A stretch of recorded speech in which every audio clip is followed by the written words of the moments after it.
欢迎大家来到立生国画小课堂。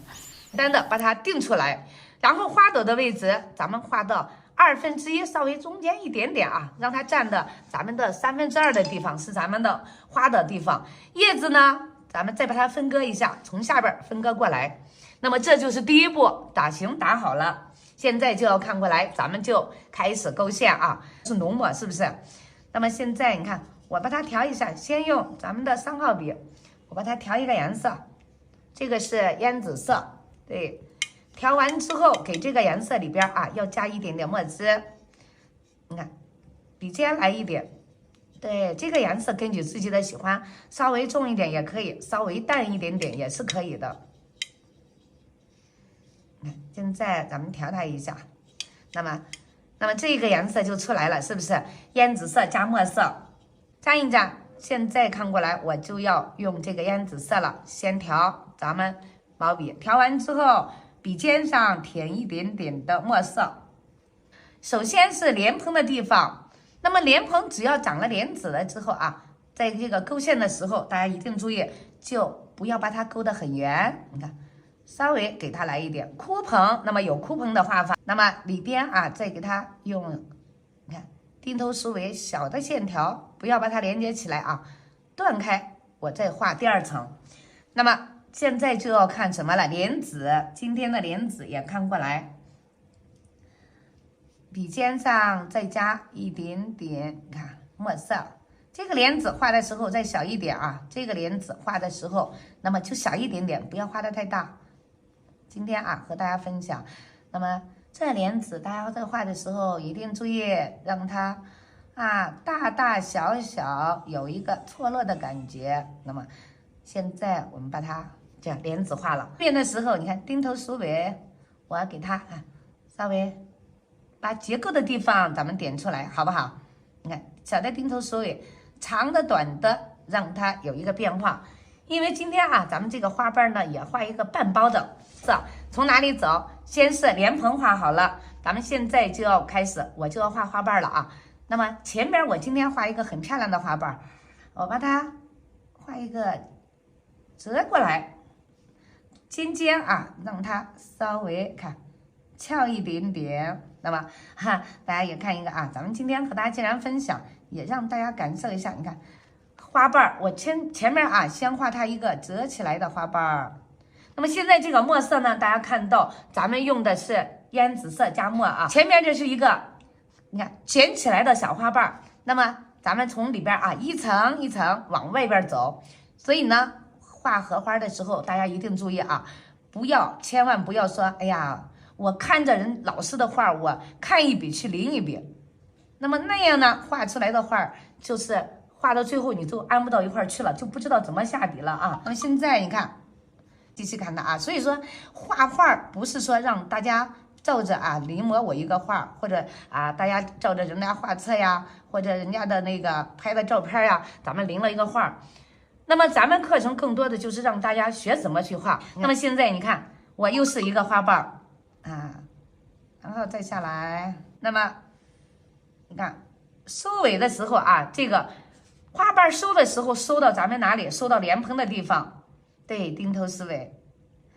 那么你看，咱们给大家的课程啊，就是把好多的知识都穿插到咱们的这个教学的过程，而不是说现在我后边的花瓣再添它了。这里你看，我就要给它再添一个啊，后边稍微添短一点，添一个小一点的，让咱们的这个画面呢有一个层次感，有一个变化啊。今天我喜欢画了老师的白荷，那么画完之后呢，我还喜欢泼彩的啊，那么泼彩的画了啊，我还喜欢小写意双钩的，是不是？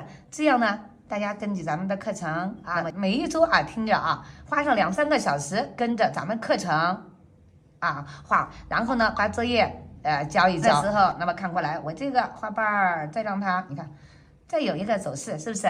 所以说这就是咱们给大家讲的时候，一定要画它的结构，根据咱们花瓣的怎么去坚持，这个就是咱们课程里边给大家为什么是不同的画法，小写意双钩，那么让大家练习勾线，重彩的课程就是让大家练习调色啊。那么今天画一个，明天为什么要这样？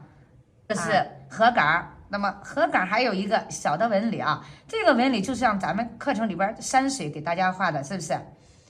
那么你看小刺儿的地方，我现在再点一下，蘸一点墨汁，对，笔尖上来一点点水，加一点墨汁，让它有一个浓淡的变化。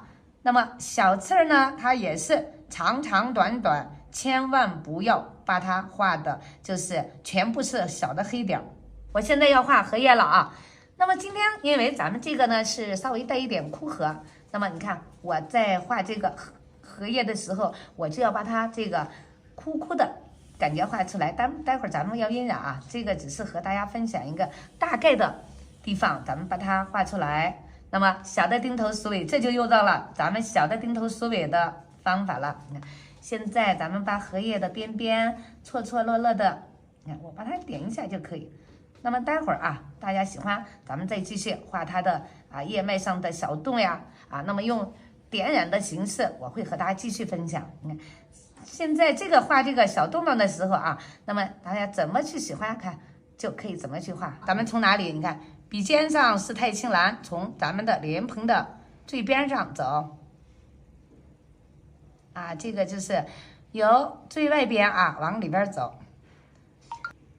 那么你们把作业都记着交到咱们班级群里边因为交到班级群里边以后我会在电脑上给大家放的很大，那么去看它。现在你看，这是第一步，莲蓬浅浅的颜色出来了。现在笔尖上这个是绿颜色，那么现在来一点什么颜色？来一点点的花青色，加一点点的烟紫色咱们画这个连墩墩的地方，你看笔尖上是因为有咱们的花青和烟紫色，所以呢，你看这是不是颜色就重了？那么咱们笔尖上的一点点颜色你看调一点点颜色，从这个连墩墩侧面的地方，咱们去画它，这样的话一下子就有了立体感了，是不是？看过来咱们这个就是让大家你看一步一步的，是不是就画下来了？那么这是第一步，下边的时候我给它再调一点点别的颜色来一点点的鹅黄色，我让下边的你看有一个变化。那么现在大家看到咱们这个莲蓬呢，是不是就有了变化出来了现在咱们就看一下莲子莲子我先把它留一下先不管它莲子的，留一下。咱们呢花瓣画完之后，最后点莲子吧。底稿是自己画那么这个就是为什么给大家说咱们的课程就是教大家从一直往下边画的，而不是说你临摹一个画那么临摹只是描画了，关键是方法。那么现在这样吧，把莲子画完，莲子尖尖先来一点点藤黄，加一点点的花青，让它这个颜色呢稍微重一点。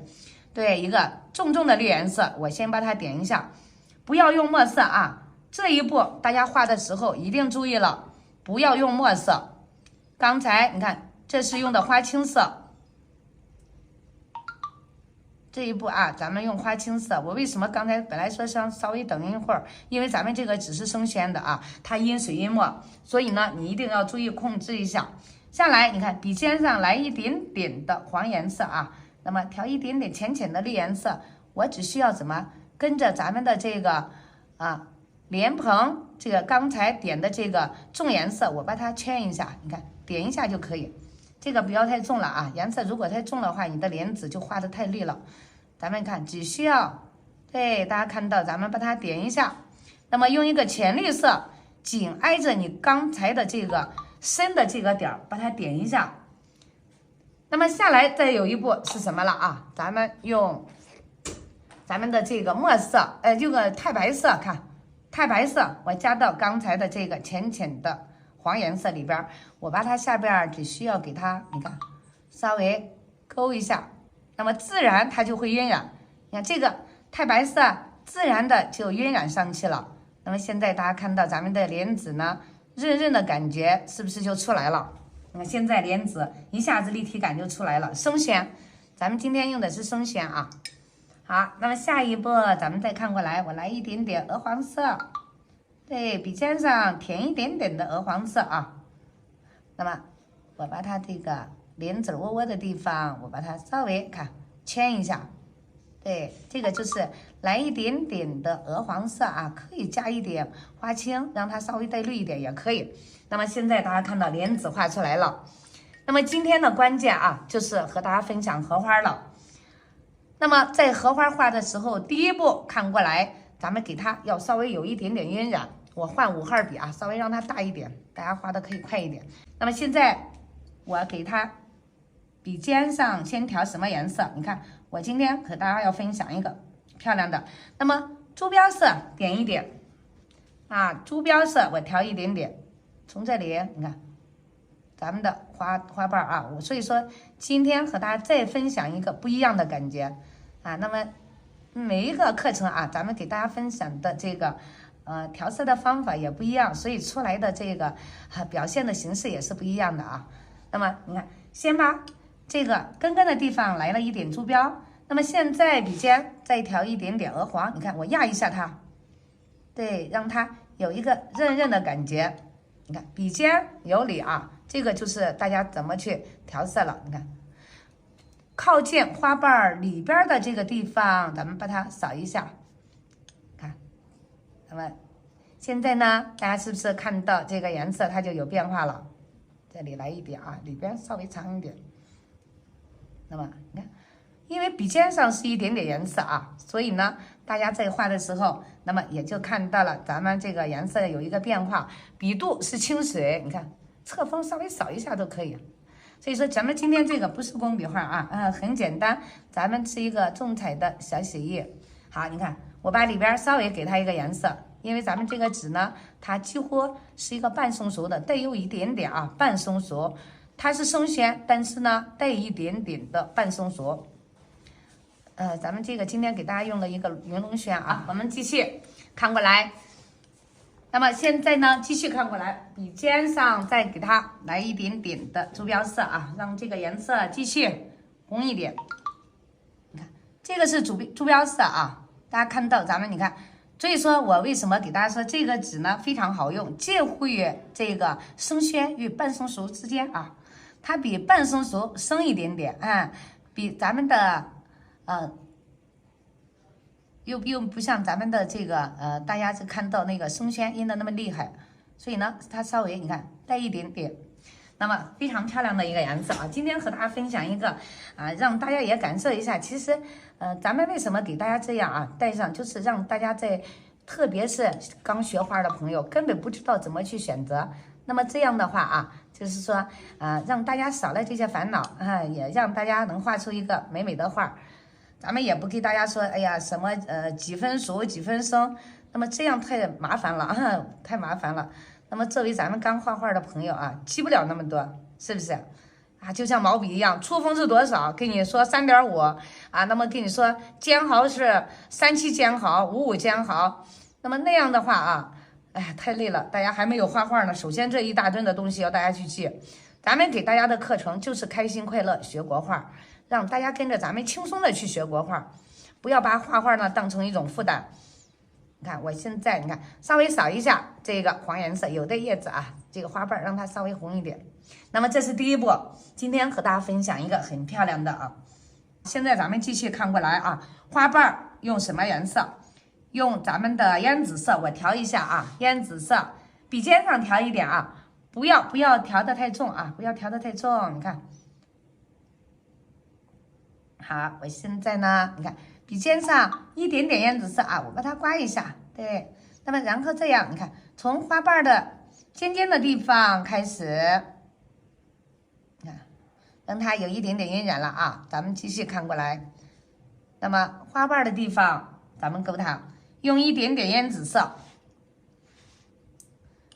那么笔尖再来，你看，咱们每一款颜色啊，给大家画的都是不一样的啊。那么咱们把这些啊，这2天都一直是咱们给大家做的秋荷系列啊。那么重彩的课程盛荷系列给大家做了一共那个8节课。那么现在呢，把秋荷系列大家喜欢，咱们给大家多做一点。这一步啊，晕染的时候颜色不要太重啊，一定不要颜色太重啊。好，现在咱们继续，你看笔尖上啊，为什么要有这一步啊？是因为待会儿大家晕染的时候你就要知道了，因为我怕你的墨色把你的这个你那个白色从最前边反瓣的地方，你看压一下啊。那么今天这个就是调色的过程，看笔尖上用一点点白颜色，只需要把它压一下。那么重重的白颜色在哪里？在咱们笔尖上，你看最重的。那么这是第一笔，第二笔再看过来，咱们再继续看，调一点点重重的。那么把所有反瓣的地方调下来。啊，咱们给大家啊看着这个好难呀。其实为什么给大家说小写一双勾，给大家从开始就是基础的勾线调色。那么后边的大写意为什么给大家做的是创作课程？大写意课程，大家可能老是想着说大写意简单呀。2-3分钟就画好了，但是真正的要学画啊，作为一个真正想学画的朋友，那么一定是从咱们基础的到后边的啊。咱们画的是生线纸，对，咱们这是咱们给大家的一款云龙轩啊，一个很漂亮的云龙轩。那么现在你看，继续反瓣的地方，我一个一个走啊。那么只要是反瓣的，咱们都把它画一下。你看笔尖上调一个颜色，对，因为笔肚是清水，笔根是清水。你看，这就是只需要把笔尖，你看压一下，然后扫一下就可以。所以说，这就是今天啊教大家怎么去用笔了。咱们课程里边给大家怎么去用笔了。你看，现在啊，咱们你看笔尖上的颜色稍微重一点，那么下边扫一下，笔根的时候咱们就是清水了，没有颜色了啊。那么你看，我只需要把它扫一下下来，最重的在哪里？最重的是笔尖上，对，继续把它，这个就是不要把墨线压了。为什么给大家用烟紫色啊？咱们调了一个颜色，就是让大家不要把咱们的墨线压住。你看，我继续扫一下它，笔尖上扫一下，那么颜色呢，由淡到重就出来了啊，由淡就到重就出来了。那么再继续看过来，啊。再继续啊，仍然是笔尖的地方来一下，咱们笔尖，你看笔尖舔一下啊。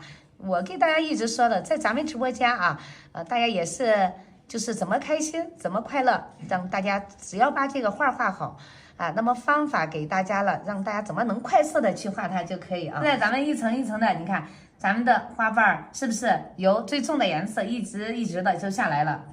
笔尖上再走，你看侧锋，对，最重的地方在哪里？在咱们这个笔的侧锋，你看紧挨着咱们墨线的地方，你看这里啊。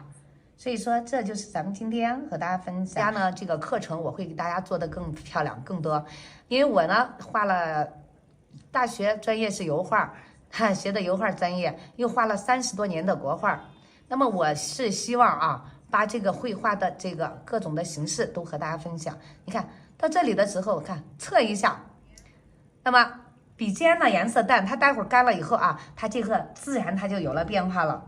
现在你看每一个都是笔尖，现在里边的颜色就稍微淡一点了啊，没有刚才那么重。那么你现在看到的这颜色淡，待会儿干了以后，它里边颜色就淡了啊。那么现在一定记着啊，这个颜色你看调的是刚才淡一点。我呢粘管的形式，你看我手粘管形式转它的笔杆啊，这个就是咱们写书法的朋友知道有一个粘管，是不是？那么你看粘管的形式啊，那么让大家也感受一下它花瓣的不同的变化。那么继续看过来，怎么能把它画得很润啊？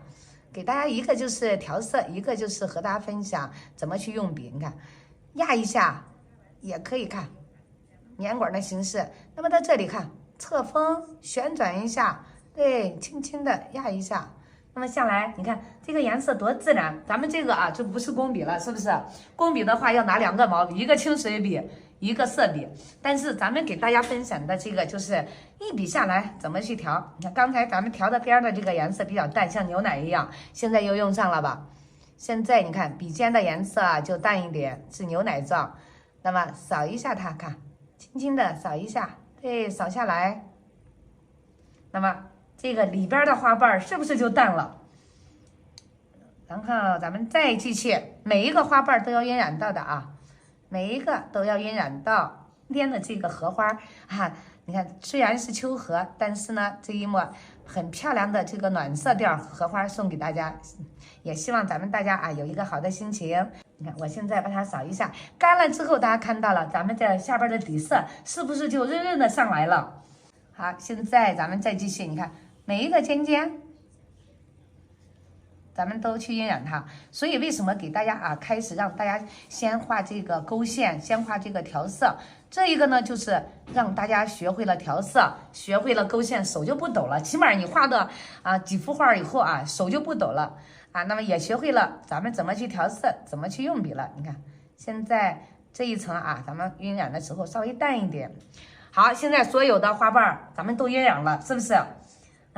那么再一步就到了什么？咱们收拾的时候了啊，笔尖上现在就要重重的墨色了，白颜色啊，因为咱们在国画里边啊，一般就是把颜色都称为墨色。你看现在，你看只需要笔尖来一个重颜色，我把每一个花瓣的尖尖、反瓣的地方一定记着啊，反瓣的地方咱们把它看扫一下，那么一下子立体感就出来了。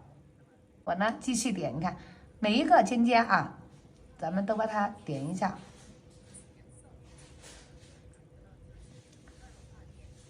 那么扫一下它，是不是？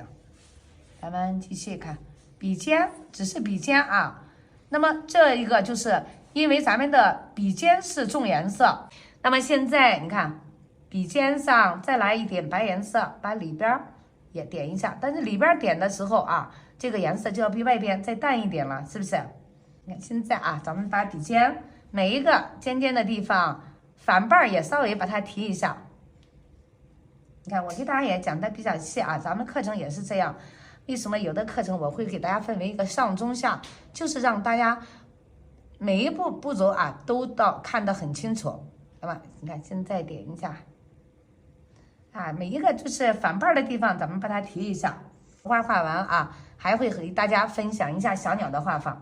3号笔点蕊丝的时候，我帮这蕊丝的这个花根的地方啊，我再给它稍微再点一个，用一点点胭紫色，笔尖来一点胭紫色啊。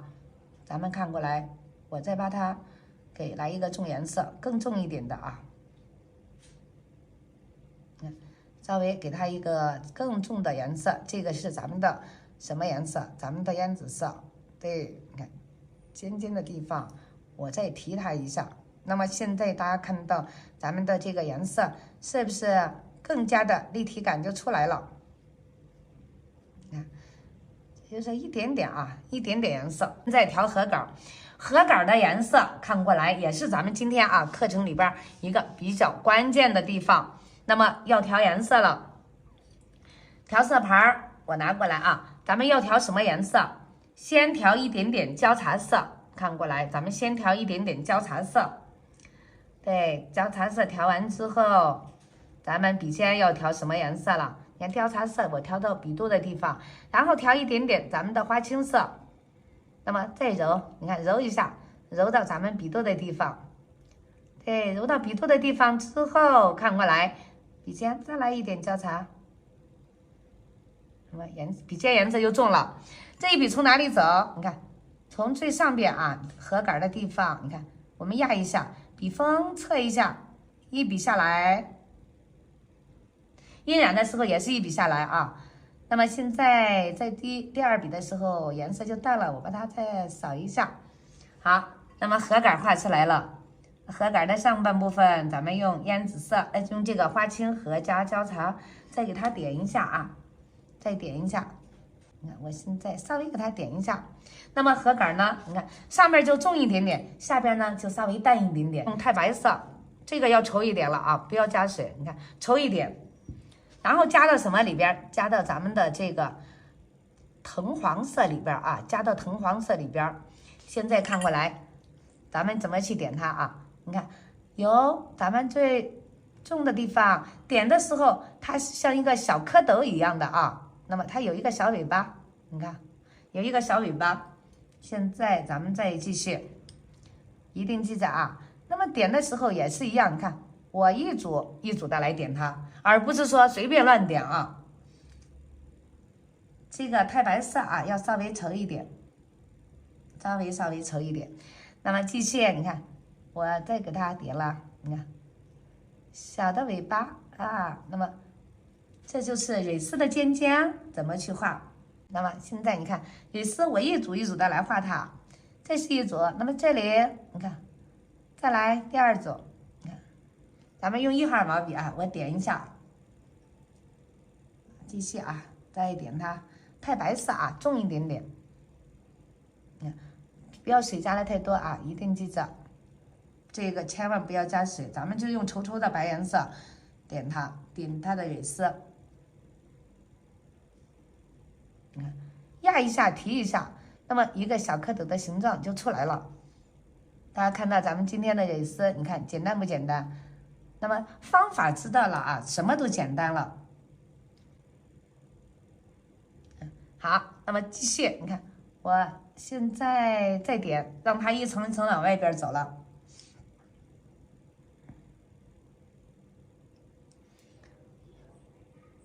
点，你看，点它。一定记着啊，像一个小蝌蚪一样，你看我把它一组一组、一层一层的点，就和咱们画这个花瓣一样啊，也是一层一层的画它。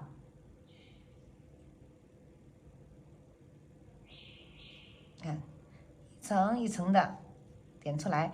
那么这里呢，你看我还可以给它稍微露出来一点蕊丝，是不是？现在大家看到咱们的蕊丝，所以说我给大家也说了，荷花在这所有的绘画的画种里边啊是比较难画一点。对，不仅它的花瓣和它这个叶子都比较难画，那么学会了方法之后，那么都是一样的哈，都是一样的。咱们荷花的蕊丝点的方法也不一样，给大家不同的花瓣，我给大家配的蕊丝都是不一样的。但是呢，给大家也一直说了，咱们课程关键给大家教的就是什么样的花蕊，咱们怎么用用笔。那么学会了以后啊，一个学会了，那么都会了，是不是？你看，现在咱们继续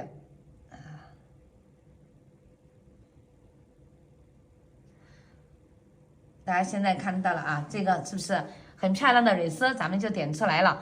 那么里边的蕊丝啊，连接它的地方，咱们看过来，连接的地方，咱们也可以给它一个颜色啊，稍微给它一个黄颜色，我里边加一点点浅绿色了啊，稍微给它一点点浅浅的绿色。那么看，可以看，轻轻的把它勾一下。这只需要啊很淡的，可以这个你如果你勾的时候啊，可以用什么？可以用咱们的2号笔都可以啊。如果觉得说哎你怕你控制不了，那么可以用咱们的2号笔。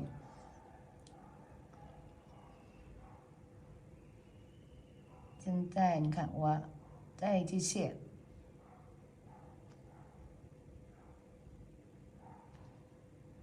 再继续点它。好，它的荷叶的叶脉画一下啊，你看叶脉我画到这里，这是叶脉的中间那一步啊。你看我现在就开始用太白色勾叶脉了。今天啊为什么要用太白色？咱们待会儿画完之后大家就知道了。你看我这是咱们叶脉的变化，我先把它大的叶脉的形态先把它勾出来。你看这里，记着啊，咱们现在用的是太白色勾的叶脉。那么我让这个叶脉呢，你看这是让它一个卷起来的啊，卷起来的叶子。那么现在看过来，咱们继续给它要点前面了啊，这就是大家看到叶脉咱们开叉的地方。你看，因为荷花的叶脉啊，它是一个伞状的，大家知道它是一个伞状的。现在咱们继续，你看，把它画一下。你看每一个叶脉啊，都把它画到。那么前面看不到的地方，咱们有一个生发关系，国画是生发关系。那么粗的地方，你看就要把它点一下，是不是？有粗的地方，咱们把它再点一下。这里我就给它这样点一下。好，那么现在大家看到了咱们的这个叶脉第一步画出来了，是不是？那么有时候啊，大家还想在叶脉上有一个小小的纹路的时候，我可以给大家也分享一下。其实看，你就可以看用咱们的太白色啊，看，再把它点一个纹路，这个都可以啊，也可以。待会儿咱们晕染的时候也可以有，咱们点一下它。那么这个就是方向啊，都是有一个方向。对，点的时候啊，这个线条呢不要点得太死，我轻轻的点它一下就可以。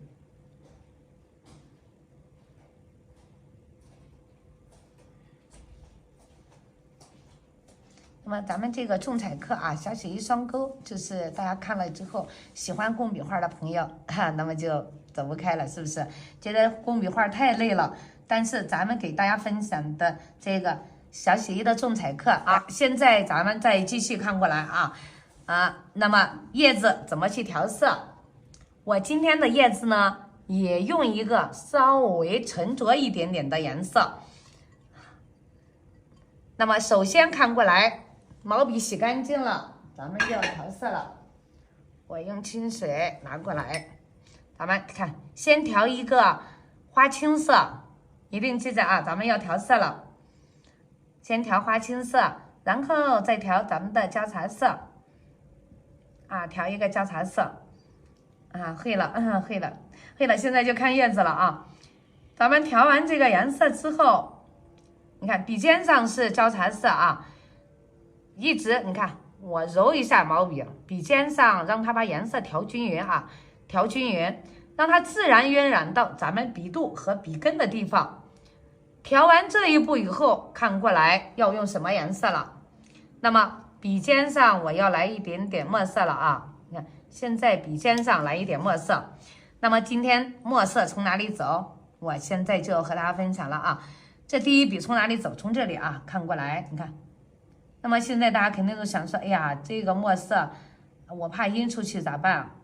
那么第一笔这边你看是最重的，是不是就在这里？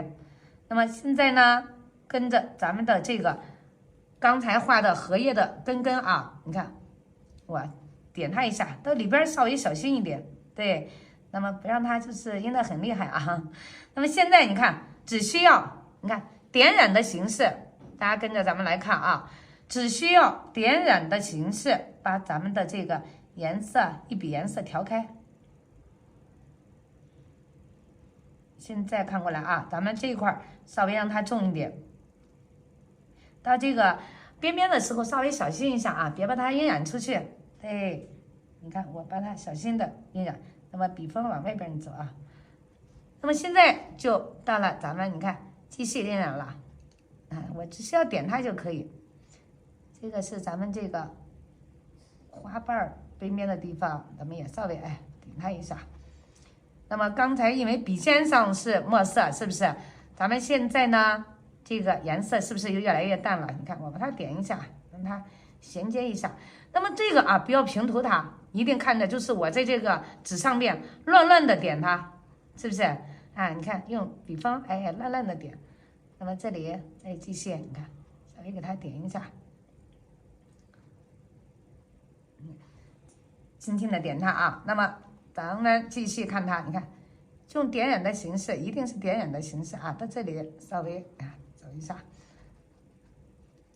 看点染的形式不要平涂啊，这一部分一定是今天的关键。咱们的燕子怎么去画它？不是画工笔啊，不需要大家去平涂它啊，你就是随便看，用笔锋散散的点一下。现在呢，这个尖上。看过来啊，笔尖现在我就要调颜色了，调了一点点什么颜色？你看，藤黄和这个鹅黄色啊，不要藤黄色，咱们的鹅黄加了一点点的珠标色。你看，我给这个叶子，那么边边就要让它有一个黄黄的颜色。现在大家就跟着咱们来看一下，刚才我说了，点的时候你看乱乱的点的啊，不要把它点的很整齐。那么现在笔尖上再来一点珠标，下边的，你看笔尖上再来一点珠标色，那么看到咱们的叶子是不是一下子有了变化了？今天不会画叶子的朋友啊，那么看过来，笔尖上是不是有一点点？你看这里缝尖的地方，我给它也再走一点。咱们的鹅黄色就多一点点，你看笔尖上的鹅黄色就多一点，看，所以说它这个叶子啊，不是说以整个的一个叶子，那么叶子也是有变化的。你看，现在咱们这边啊，就是笔尖上的鹅黄色多了一点，那么一看整个叶子，那么秋天的那种感觉，它是不是就出来了？啊，但是呢，咱们秋天啊是一种收获的季节，那么秋天也是一个有故事的季节，是不是？所以说，咱们也希望这个荷花呢，给大家画的啊，非常有意境的一个。那么现在你看，我这一个晕染是不是叶子有变化了？那么下边前边继续再来一点点珠标色，我呢给这里啊再晕染。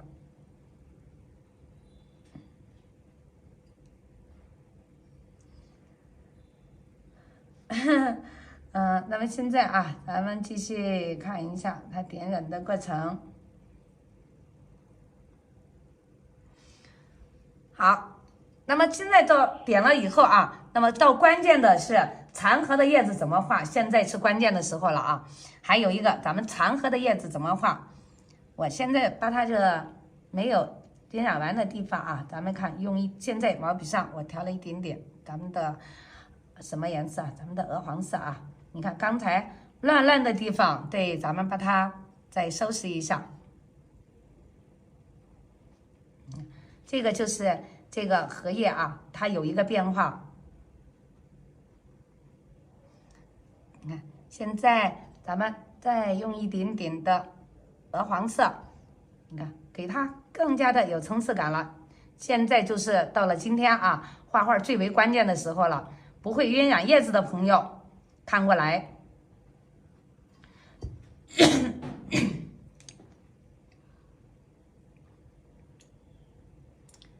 一层一层的啊，那么现在叶子晕染出来了这一步，还有啊，我现在就要换一个毛笔了。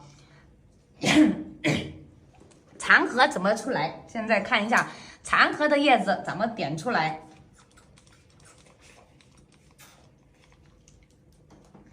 拿3号毛笔，现在我就要调色了。调什么颜色？调咱们的焦茶色。现在到最后了啊，最后小心收拾的时候了。对了啊。那么看，咱们现在用的是咱们的这个焦茶色，你看，在这个有洞洞的地方，咱们给它，你看点一下。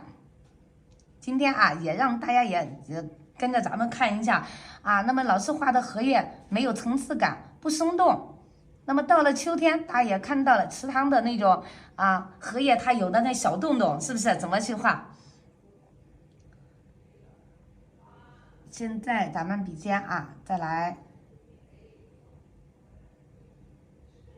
你看小洞洞的地方，咱们给它晕染。那么现在大家看到咱们残荷的这种感觉，你看这个点的时候啊，不要把它平涂，一定记着，咱们不要平涂。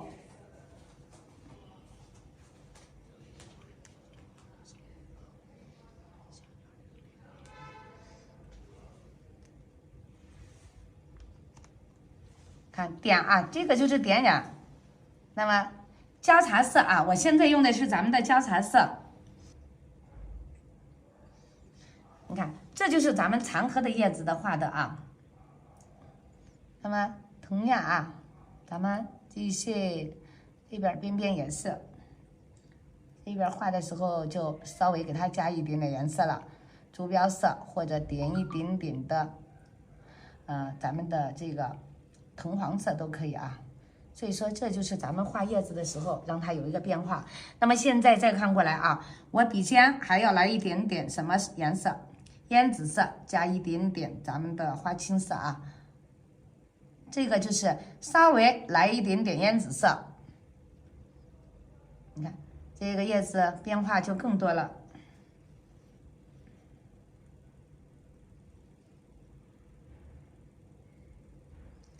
那么加了烟紫色之后，大家就会感觉到你这个画面上有了一点点红红的颜色了，是不是？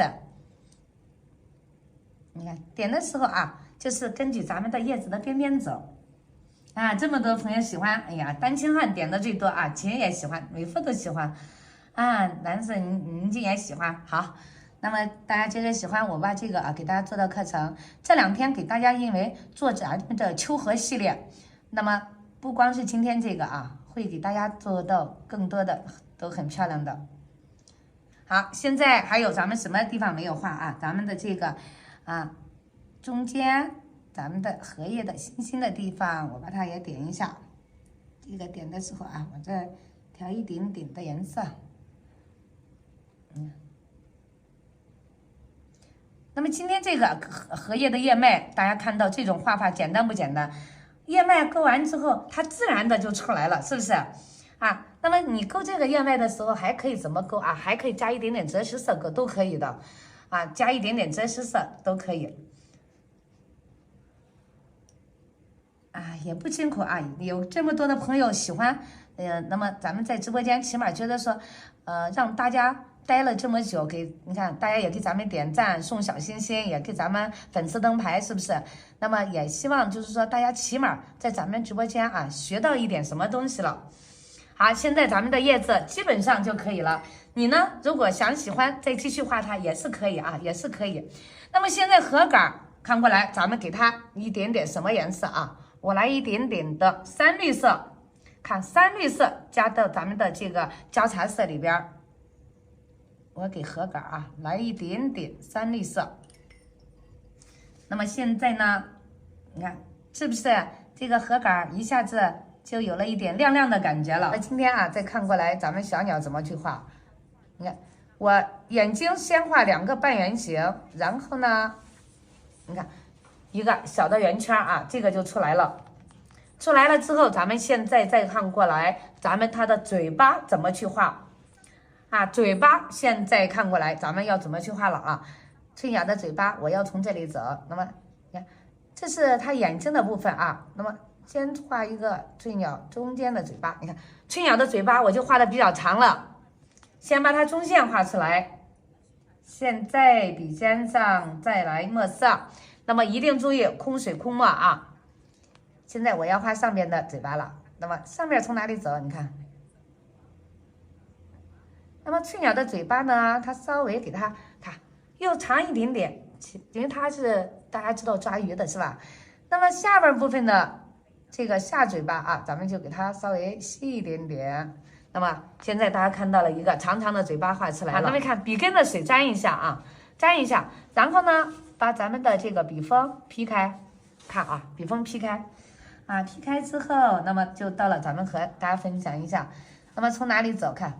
紧挨着咱们的翠鸟的眼睛这个就是课程里边给大家有一节课咱们讲的也比较详细。但是今天大家既然喜欢，咱们把这个丝毛的形式也和大家分享一下。从它的眼睛的地方，我手这样吧，要不然把大家当做了。你看，从眼睛的地方开始撕它，就是紧挨着它这个黑眼圈的地方咱们你看。我现在给大家分享，那么，我就是怕当着大家了所以呢，这个笔锋我侧一点。先把它眼睛的这一地方重的颜色咱们撕出来，你看，点小鸟，那么继续撕它的毛。大家看我现在要把小鸟的脸画出来了，这个就是。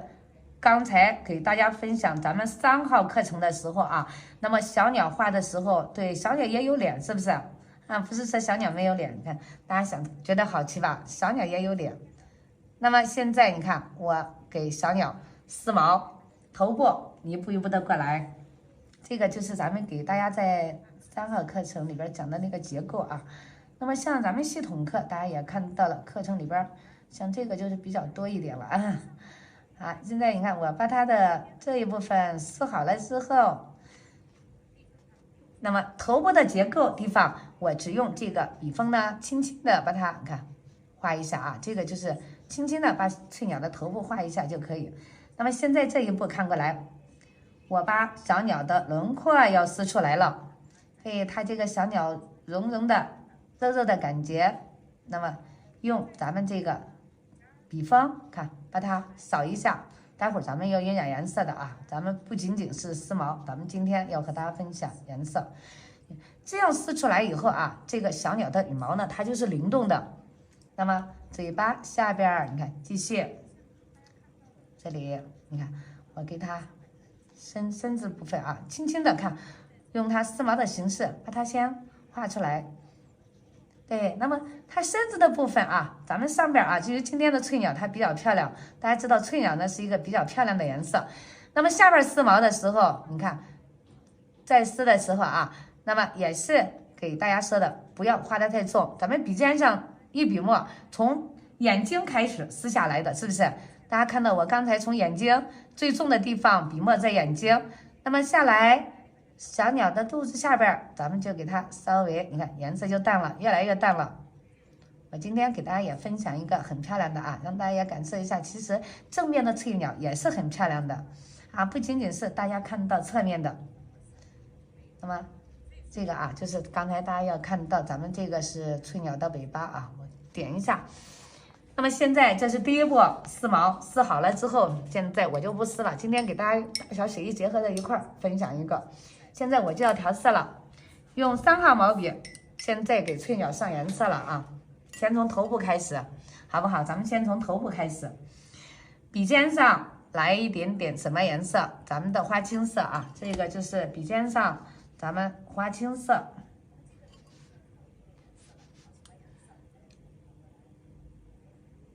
看笔尖上咱们花青色调一下，调完之后这个笔尖要有什么颜色了？要有咱们的交叉色了啊！笔尖上来一点交叉。咱们今天啊，我给大家这个翠鸟呢，也是给大家刚才说了，咱们今天呢用小写意和咱们这个结合起来的。来，笔尖的水我把它沾一下啊。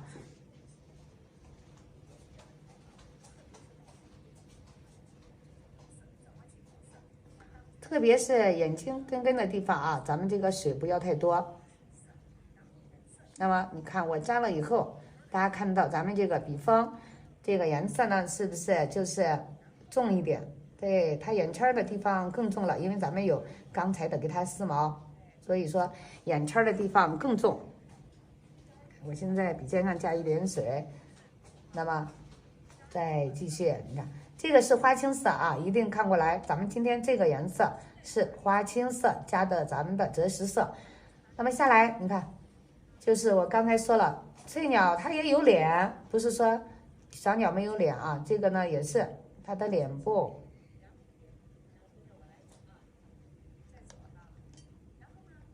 那么今天啊，给大家就是用咱们小写意的形式和咱们的这个勾线的形式。给大家分享翠鸟的画法，这一块啊，笔尖上再蘸一点颜色。那么今天啊，让大家感受，其实画画啊，真的只要学会了方法，那么什么样子都可以。那么今天这是第一步，下来再看一下啊，我笔尖再来一点点交叉色、花青色，我把这里给它一个重颜色，咱们待会儿啊要晕染的，所以说。现在继续看过来啊，那么小鸟头部的颜色，这第一步颜色就出来了。这里咱们给它也要一个重重的颜色加下来。这里呢，继续看过来啊。那么想着翠鸟的羽毛，这是第一步。松宣纸啊，咱们今天松宣纸，咱们直播间啊，如果今天是新朋友的话，也别忘了给咱们敲屏幕点点赞，好不好？那么，如果喜欢的话啊，给咱们可以点一个关注，咱们每一次直播的时候也会推送大家，是不是？现在再看过来啊，我要调颜色了，调什么颜色？我笔尖上要先调咱们的这个鹅黄色啊，我拿一个这个稍微换一个，拿4号笔吧。现在看过来，先调咱们的鹅黄色，调到咱们笔肚的地方。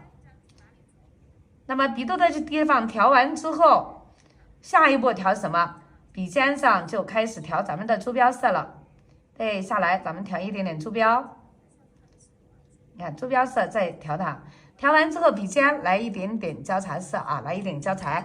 那么下来，你看今天这个颜色我不从上边走了，咱们写意的课程里边给大家分享的时候是让大家从上边走的那个课程，是不是？那么今天看过来，咱们你看。为了让大家再感受一个不同的画法，咱们看从下边，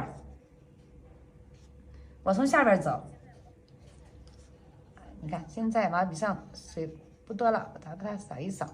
所以说今天啊，给大家也再分享一个，让大家从下边画翠鸟的感受。笔尖现在再来一点点的藤黄色，看过来啊，那么让这个翠鸟的豆子有一个变化。那么现在大家看到是不是下边是黄黄的感觉？对，上面的颜色呢，它稍微重一点。你看，这是它身子的地方。我今天就画一个胖胖的、绒绒的小鸟。看过来啊，我要用太白色了。你看从哪里走？你看笔尖上，看。所以说今天啊，和大家分享的时候，也让大家也感受一下。那么学会了调色的一个方法，你看不仅仅是咱们画的荷花，那么画小鸟仍然可以用到。你看我压一下，现在大家看到咱们这个小鸟是不是绒绒的这种感觉就过来了？待会儿啊，我们这个旁边给大家还继续，你看这是不是绒绒的感觉就出来了啊？那么现在呢，你看需要点的地方啊，白的地方我们再把它点一下。我待会儿画嘴巴啊。你看，这个是嘴巴的地方，我也点一下。那么再一个，咱们这里啊，它还有一个白颜色。那么翠鸟的衣服的漂亮颜色，我还没有给它点啊，还没有点它，只是把翠鸟简单的地方，你看点一下。那么你看，这个就是画荷花花瓣的时候，咱们用的一点点方法，是不是？这是第一步啊。现在咱们就看一下小鸟的眼睛。那么先用一点点咱们的交叉色，笔尖来一点交叉。我呢，把这个小鸟的眼睛先跟着它这个黑眼睛圈的地方，咱们给它一点点晕染。那么下来再看过来啊，再来一点点的浅颜色，黄颜色啊，黄颜色，继续你看，给它点一个晕染一个。那么这样呢，它这个眼睛你看一下子就灵动了，是不是？那么这个翠鸟的嘴巴看过来，今天翠鸟的嘴巴怎么晕染啊？它有颜色的，先来一点点花青色，笔尖调完之后再来一点点什么？咱们的花青色。所以说翠鸟的嘴巴啊，它这个颜色它是发一点点紫颜色的青色。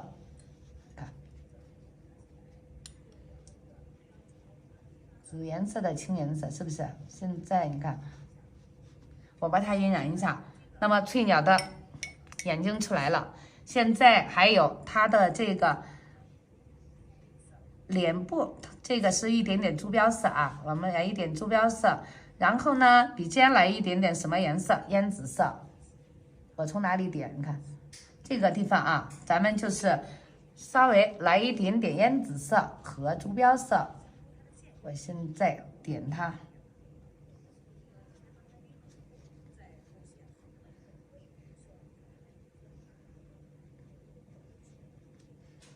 好，笔尖上现在的黄黄的颜色啊，我现在还要给它这个绒绒的感觉。那么这是第一步，现在咱们就要画什么了啊？我就要给它小鸟头部的颜色了。大家看到咱们翠鸟呢，它有一个很漂亮的头部颜色。对的啊，这个是放到咱们那个系统课里边的啊，这个是咱们系统课里边的秋荷啊，秋荷。那么现在咱们要用毛笔调颜色，调什么颜色了？咱们要用三青和三绿色啊。我把这个调色盒放到这里，大家能看到是什么颜色？这个是咱们的三青色，我挤一点，不要用太多。一个啊是咱们的三绿色。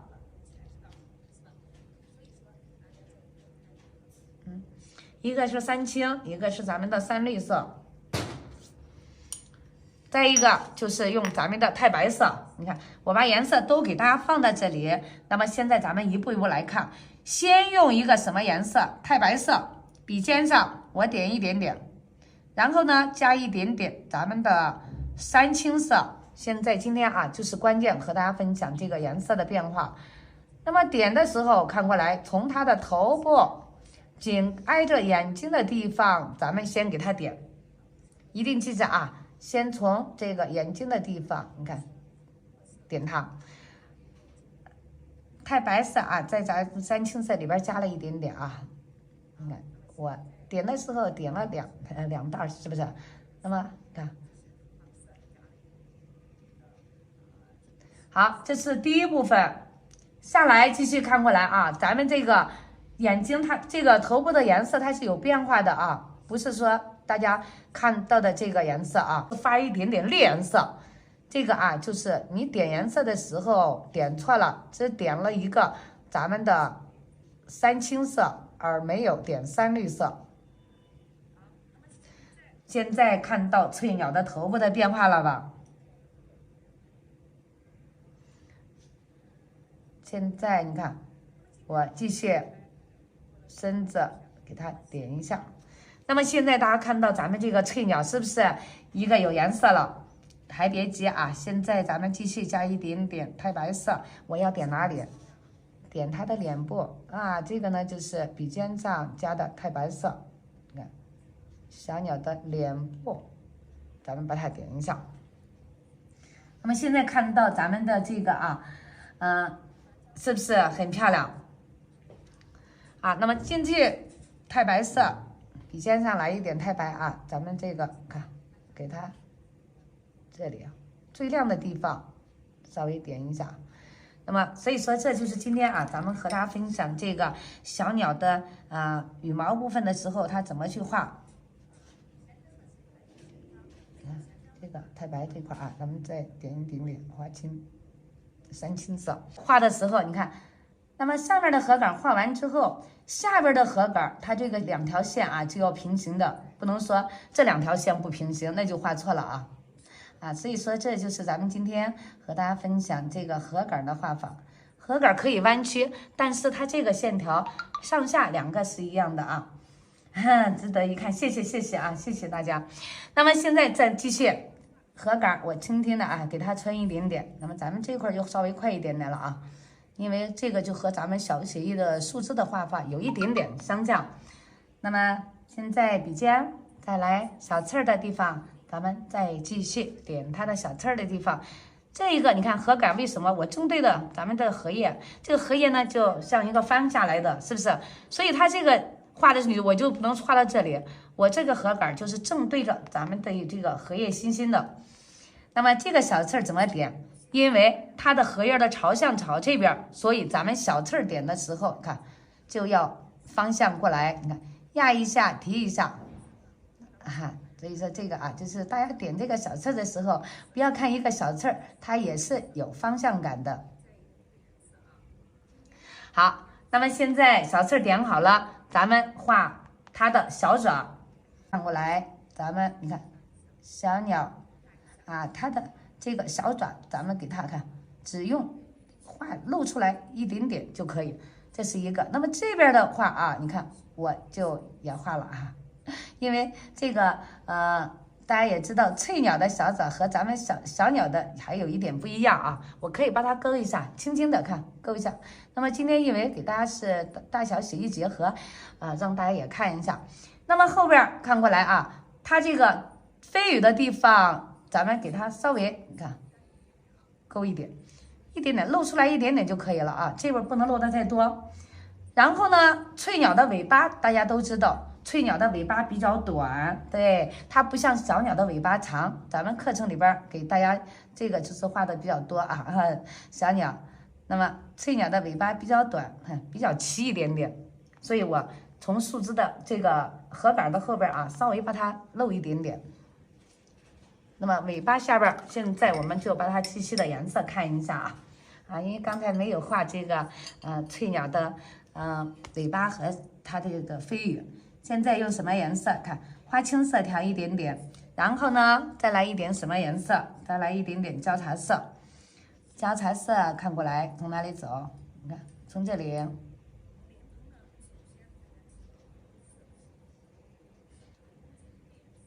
到树杆的地方这都是核杆的地方，稍微注意一下。那么上边一样这上边一样，咱们把它看，这里用花青色和焦茶色稍微重一点。你看，我点了它一下。这里让它露出来一点点就可以啊，露出来一点点啊，一半的地方露出一点点。那么现在咱们再继续啊，它这个小爪的地方，这个用的是什么颜色？用咱们的烟紫色加一点点花青色啊，加一点点花青色。对，我把它点一下，烟紫色加花青色。这个小小的这个小爪，咱们本来也可以用大协议啊，用大协议的形式点下去也可以啊。我刚才调的那个什么颜色？大家看到咱们有一个三青色，我再点一下啊。这个三青色呢，咱们给这个尾巴的地方，我就要飞羽啊，飞羽和尾巴就要给它点一下了。你看，这飞羽也点了，尾巴也给它来一点点颜色。对，给它稍微来一点。这个大家就说我喜欢蓝蓝的那个颜色，调一点点白颜色。看过来啊，现在就要到收拾的时候了。这个白颜色我就要给它稍微撕一点毛了，给它把它该亮的地方点一下，还有咱们小鸟的眼睛的地方，你看我就这一点点白颜色。那么现在大家看到小鸟的眼睛是不是一下子灵动起来了？那么现在看过来啊，咱们你看撕一下毛，用什么颜色？用咱们的太白色啊，现在我就要给它撕毛了，不是说大家看到这个刚才晕染了以后，咱们就不管了。那么现在呢，就是最后的收拾它，给它下边撕毛了啊。上面的盒杆咱们画的时候就要画一个发一点点黄颜色的了，是不是？好来啊，我调什么颜色了？因为上面的盒杆我说了要让它稍微发一点黄黄的颜色。那么就把鹅黄色多一点，看鹅黄色多一点，对，调到咱们的笔肚的地方，然后再调一点点坐标。调完之后看过来啊，咱们调什么颜色？调一点点咱们的花青色。那么今天的这个颜色从哪里走？看第一笔我要从里边啊，这里你看走它。那么现在你看继续扫出去。笔尖上我再来一点点的花青，加一点点交叉啊，稍微给它重一点点。你看，把这个盒杆尖尖的地方咱们晕染一下。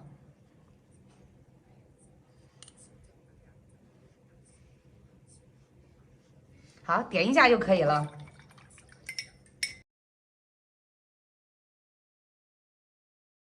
好，现在咱们看一下最后的落款。那么这一个画呢，咱们落款的时候要落到左边。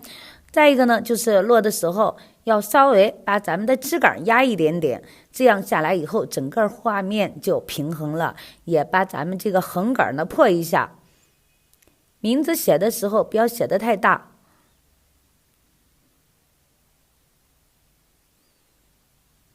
再一个就是写的时候也注意一下空水空墨，因为咱们这个是生宣。那么现在名字写好了，好了以后咱们落章的时候，稍微往下边来一个字的地方。好了，现在这个作品呢，咱们今天就和大家分享到这里，下一节课咱们再见。